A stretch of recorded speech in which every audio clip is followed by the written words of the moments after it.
Alright guys, such comic again. I hope you're doing well and enjoying your day so far. Traixx confirmed major changes are coming just around the corner to Black Ops 7, and major problematic changes as far as some of the pros may well be concerned. Dashy said the other day the aim assist right now is in a perfect spot. He's very happy with the skill gap as it stands, but according to Traixx, they will be making some buffs to the aim assist to bring it closer to where it was in previous Call of Duty titles. Some other big drama as well, especially following up on that OpTic versus Thieves scrim set last night. Hit the like button if you enjoy, subscribe if you're new as always. I greatly appreciate it. Couple of funny things to start out with. So here's Crim in Vegas for the F1 Grand Prix this weekend.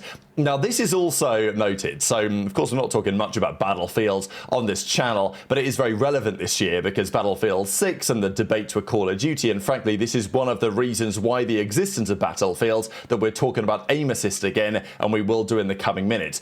But with Battlefield 6 in play, they have a tournament on the way. So they have the Battlefield RedSec Elite Series. They've got the Elite Series, the Open Series. They've got $1 million in Season 1 prizing across the various regions. So they're trying to push Battlefield as, you know, a competitive shooter. It is an interesting angle. I don't think it's ever quite going to work from that perspective. Look, COD's not a massively competitive shooter, but at least, you know, compared to Counter-Strike, but at least it's not got Bloom or some other very questionable Battlefield mechanics. Look, at the end of the day, for a very casual FPS player this year, Battlefield is probably the game that they've bought. Call of Duty, certainly Black Ops 7, with the movement and other things, is a bit more serious of a game. You know, the skill gap is definitely there, although maybe getting reduced to some degree because, well, I think everyone knows Black Ops 7 has not exactly come out of the gates flying when it comes to sales, and that is a problem for Traixx. Now, Battlefield 6 obviously has not helped in that regard. The fact that the campaign in Black Ops 7 has, well, I've not played it, it's not got good reviews, let's put it that way, really, at least by the fans anyway. That, I think, has been a bit of an issue too. So Battlefield is very relevant this season, and they're trying to at least be some sort of an esport as well. Now, the reason why Crimsix quote tweets this, with I've been waiting since 2011 for this, if you guys aren't familiar with this story, Crimsix, he played COD 4 back in, like, you know, 2007, 2008, whatever, when he was really young. Then he went to Halo for a little while because, you know, before Call of Duty got really serious from Black Ops 2 and beyond. But during that Halo stint, there was a time where Battlefields were meant to be running this massive tournament. And Crim spent 2011 and a decent chunk of 2012 playing Battlefield competitively to prepare for this massive tournament before he was anything in COD, right? So now this is kind of wild. So I actually found this up here. This is from 2011. EA and Virgin Gaming announced Battlefield 3 video game competition with $1.6 million up for grabs. So this is still a press release on EA's website here from 2011 where they talk about the $1.6 million tournament in cold hard cash, $1.6 million prize pool, and they talk about it a number of times through the article, through the press release. Now, this tournament never happened, right? Battlefield 3 came out in 2011, and this tournament, they were talking all about it. Crimsix committed a lot to trying to make this happen, and then it just disappeared and never happened. I mean, this is what, September 2012, and you've got this list of teams. Crimsix was here on Epsilon NA, and that was the roster that he was going to be running with. Before then, this tournament never arrived, and he was like, okay, well, I'll come to COD, and then he joined Complexity, and then he was, you know, the rest is history since then. So all that was pretty funny that all these years later, Crim's like, okay, we're officially back on the Battlefield wave after all. But let's talk about what that potentially means for Black Ops 7 too. So Dashy the other day said, this is when the game first came out a week ago, Dashy was like, wow, this aim assist is great. Yes, it's much reduced compared to previous titles. It's still reasonable at range, and I think there's actually an intention for that, because Traixx look at how the controller players are matching up with the keyboard and mouse players. And what they found was that the keyboard and mouse players were, you know, generally winning slightly more of the fights at range, which is probably expected, than the controller players were. But it wasn't much difference. But up close, the keyboard and mouse players were struggling heavily. So I think that was, as much as you'd like to say, okay, they reduced the aim assist because it's good for the skill gap, I think actually what they've been trying to do is equate things between controller players and keyboard mouse players to make it so that the controller doesn't have a big advantage up close. And you can tell in this game that the close range aim assist is more challenging than it has previously been. But I think many have been very happy about this. Once they adapted to it, it's like, wow, there's a serious aiming skill gap back in this game for kind of the first time since like maybe Infinite Warfare, really, when the aim assist was previously noticeably weak. Many of the pros very happy about this. Certainly someone like Dashy is like, wow, I can actually aim again. And there's a skill gap when it comes to aiming that we haven't seen for quite some time.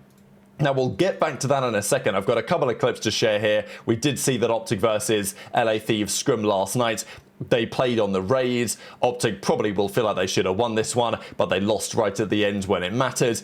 It's kind of funny how this works, right? Because they stream the scrims, and it's like, you know, when they lose a map, they win a map, all of a sudden the chat is reacting pretty heavily. One of the reasons why you don't tend to see the teams stream their practice for too long, although hopefully it will continue for a little bit of time to come. So yeah, a couple of clips to share here, thought were pretty entertaining. Of course, they also played a little bit of Overload. They played some Overload on the raid at the end of this one.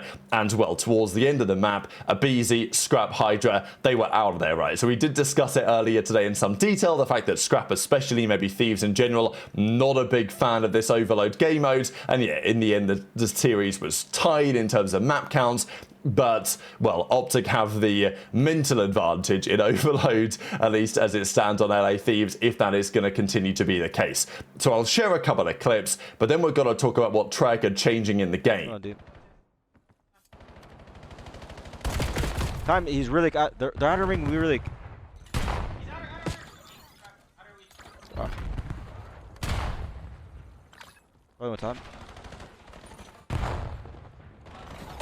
Billy is out of right. One front laundry right now, Paco. What's going on? I'm wrapping laundry.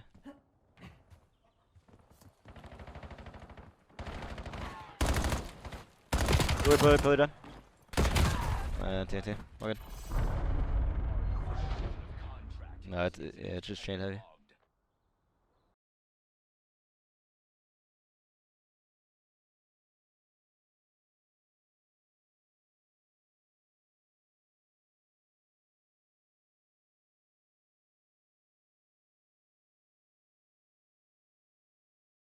My bad. Oh my god, wait, I literally saw him. I saw 2 pings and I thought that was normal. I'm actually tweaked the fuck Fucking out. dog shit break, Ernie. I'm actually tweaked the fuck out right now, dude. I had 2 UAV pings. Yeah, bro, this is gonna work.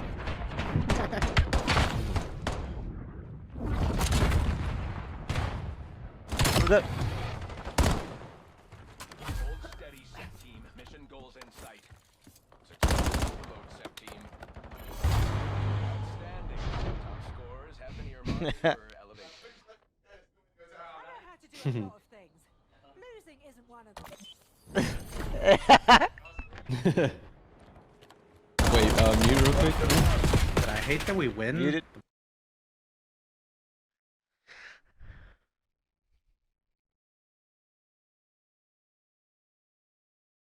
Base match. Dude, No, we gotta address this. We gotta address this. Bro, We gotta I'm address team this. scrimming in every hard point. Go ahead, We Sam. could all agree that Traixx rug pulled the SBMM thing, right? Yes. We could all agree, right? Bro, when I I just- played the beta, I mean, I just was wanna put getting. that out there. I was My pulling lobbies the are Dallas turned now. server. I don't When I give was- a fuck what they tweet. When I was I do playing the not care. beta, I was pulling my server. you turn them up a bit? 7 ping, Turn 7 them ping, because it's Dallas, right?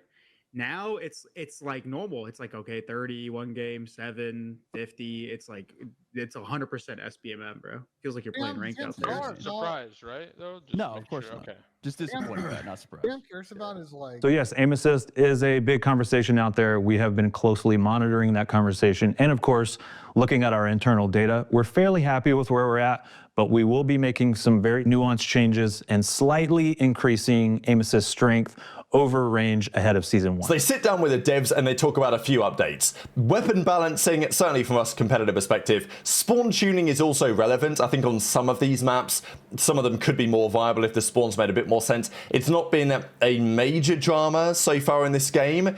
which is honestly kind of impressive, right? The thing is with spawns, people don't talk about them unless they're terrible. And if they work as you'd expect them to, you know, the developers get no real credit for that. And I'm not saying that things are perfect in this game, but we have seen far worse games in recent years with spawn systems on various maps that need to be competitive but are not. So yeah, they'll be making some tweaks there. But a big one, of course, is weapon balancing. What are they going to do with weapon balancing? And the plan seems to be to buff the SMGs. Now, this is the big debate right now. The M15 dominating the meta, the ARs dominating the meta. None of the SMGs are really good enough. Maybe the Raiden or whatever it's called. Basically, we need a fast shooting one. I think to compete with the M15, the only SMG that's ever going to be viable in this type of meta, it's not going to be the Drazah, it just shoots too slow. If the AR was the MXR, the slower firing AR, and that was the one that all the pros were using, then there would be a world where an SMG like the Drazah could also be viable. Certainly the Raiden in that case, but the M15 is such a do-it-all that finding the right SMG to complement that is a bit of a challenge. Now, the ARs are very strong. I think the time to kill is already quite tasty, or it's kind of fast. Go back to a game like Black Ops 4, it took a lot longer to kill anyone, as we know. So to make the subs better is one of the approaches, but it's interesting because how are they going to make them better, right? Are they going to make them better by range, increasing the range of the SMGs? But that's not... You know, that just makes the SMGs more like ARs, and then every gun is the same, so who cares, right? The M15 is already basically a hybrid gun. Look at it, right? Like, sometimes it even looks like an SMG. The Maddox has always kind of been in a similar spot as well. I just think I miss the days where the SMGs and the ARs felt very different as weapons. The movement speed was noticeably different. You did not have anywhere near the flexibility and the handling and the agility as you would get with the SMGs, and that was the big, you know, advantage, right? The SMGs, you could get up close and personal like you couldn't with an AR. Nowadays, the movement is certainly a contributing factor here. The SMGs need to have their advantage in some other way. And I do personally agree with Octane's suggestion here that nerfing the ARs might be, in that scenario, the way to go, because I think in terms of handling and speed and all that type of thing, that's what I would nerf on the ARs. I would make them more awkward to use. And as a result, the subs will be better as a result. That doesn't seem to be what Traixx are going for. The other notable thing is increasing the strength of the aim assist, right, at the longer ranges. So, look, they say it's going to be subtle. They say it's going to be relatively minor. But I think we could kind of see this one coming, right? It's unfortunate in a way, but ever since the aim assist is very weak when the game first came out, and the sales probably aren't that good, and you've got probably many of the more casual players being like, damn, this game is pretty hard. I'd prefer to go play Battlefield instead, kick my feet up, play on the big 50-inch monitor and all this. It just feels like that Traixx we're going to have to backtrack. Have they backtracked on skill-based matchmaking? I would say to a degree, yes, although it's still better than it has been before. And now on aim assist, they're also going to tone it up slightly as well at some longer ranges. So, like, I'm sure they've got their reasons for it, but it's still interesting timing. These are the current numbers with Exclusive Aces testing here on the SMGs. As I say, this may well change.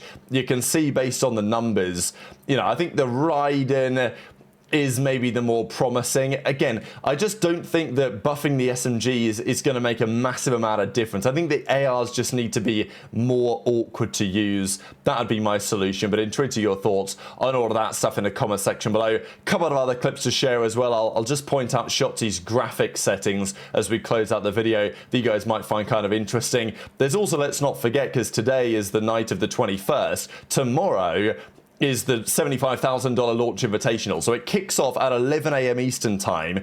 There's going to be a lot of matches over the next couple of days. There's probably going to be a couple of streams happening. I mean, they say streams with an S. So there will be multiple matches happening at the same time. And over a couple of days, we will get through all of these matches to find our first proper official champion of Black Ops 7 so far. So hit the like button if you enjoyed. Subscribe if you're new. Take care. And I'll see you next time. I don't fuck. Then I don't care what day you got it. You got it.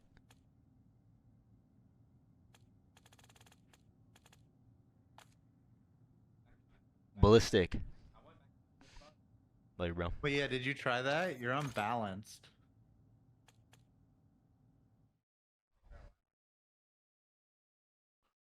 Wait, Kyler's the guy gets here in 2 minutes. You might as well just bring it in real quick.